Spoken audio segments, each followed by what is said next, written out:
يا الله মধ্যপ্রাচ্যের বুকে হঠাৎ এক বিকট শব্দে কেঁপে উঠল পুরো দোহা। আজ শুক্রবার ভোরে কাতারের আকাশসীমায় এক চরম উত্তেজনাকর পরিস্থিতির সৃষ্টি হয়। রাজধানী দোহার বাসিন্দারা যখন ভোরের আলো ফোটার অপেক্ষায় ছিলেন, তখনই পরপর বেশ কয়েকটি প্রচণ্ড বিস্ফোরণের আওয়াজে প্রকম্পিত হয়ে ওঠে চারপাশ। বাতাসে ছড়িয়ে পড়ে আতঙ্ক আর বারুদের গন্ধ। এই ঘটনার কিছুক্ষণের মধ্যে কাতারের প্রতিরক্ষা মন্ত্রণালয় এক জরুরি বিবৃতিতে জানায়, তারা দেশের ওপর চালানো একটি বড় ধরনের মিসাইল হামলা সফলভাবে নস্যাৎ করে দিয়েছে। দেশটির সশস্ত্র বাহিনীর দূরদর্শী পদক্ষেপ এবং শক্তিশালী বিমান প্রতিরক্ষা ব্যবস্থার কারণে কাতারকে এক ভয়াবহ বিপর্যয়ের হাত থেকে রক্ষা করা সম্ভব হয়েছে। অত্যন্ত সাহসিকতার সাথে মাঝ আকাশে সেই বিধ্বংসী ক্ষেপণাস্ত্রটিকে ধ্বংস করে দেয় কাতারি সেনারা। এই আকস্মিক হামলার পেছনে সুনির্দিষ্টভাবে কার হাত রয়েছে তা এখনো কাতারের সামরিক বাহিনীর পক্ষ থেকে আনুষ্ঠানিকভাবে পরিষ্কার করা হয়নি। তবে মধ্যপ্রাচ্যের চলমান চরম ভূ রাজনৈতিক পরিস্থিতির দিকে নজর রাখলে এই হামলার নেপথ্যের কারণ কিছুটা অনুমান করা যায়। বিশেষ করে গত কিছুদিন ধরে মার্কিন যুক্তরাষ্ট্র এবং এই অঞ্চলের বিভিন্ন আঞ্চলিক শক্তির মধ্যে যে তীব্র যুদ্ধংদেহী মনোভাব তৈরি হয়েছে, তারই রেশ এসে পড়েছে এই শান্ত উপদ্বীপে।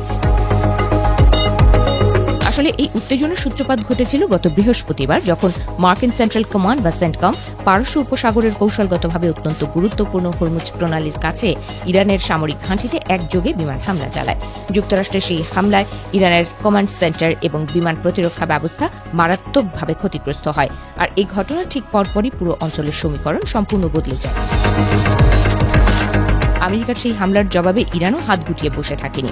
তারা প্রতিবেশী কুয়েত এবং বাহরাইনে অবস্থানরত মার্কিন সামরিক স্থাপনাগুলোকে লক্ষ্য করে একের পর এক প্রতিশোধমূলক ড্রোন ও মিসাইল ছুটতে শুরু করে, যার ফলে সেই সব দেশের স্থানীয় বিমান প্রতিরক্ষা ব্যবস্থাগুলো সক্রিয় হয়ে ওঠে এবং পুরো মধ্যপ্রাচ্য জুড়ে এক যুদ্ধকালীন পরিস্থিতির সৃষ্টি হয়। আর সেই আগুনের ছিটকে আসা অংশ হিসেবেই আজকের এই দোহায় হামলার ঘটনা ঘটেছে বলে মনে করছেন বিশ্লেষকরা। কাতারের উপর এই ধরনের হামলা অবশ্য এবারই প্রথম নয়। এর মাত্র কয়েকদিন আগে গত 12 জুলাই কাতার প্রতিরক্ষা মন্ত্রণালয় আরেকটি শক্তিশালী ব্যালিস্টিক মিসাইল হামলা রুখে দেওয়ার কথা জানিয়েছিল।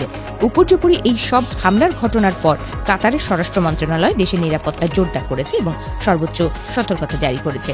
একই সাথে সাধারণ জনগণকে ঘরের ভেতরে থাকার এবং রাস্তায় কোনো সন্দেহভাজন বোমার টুকরো বা ধ্বংসাবশেষ দেখলে তা স্পর্শ না করার কড়া নির্দেশ দেওয়া হয়েছে।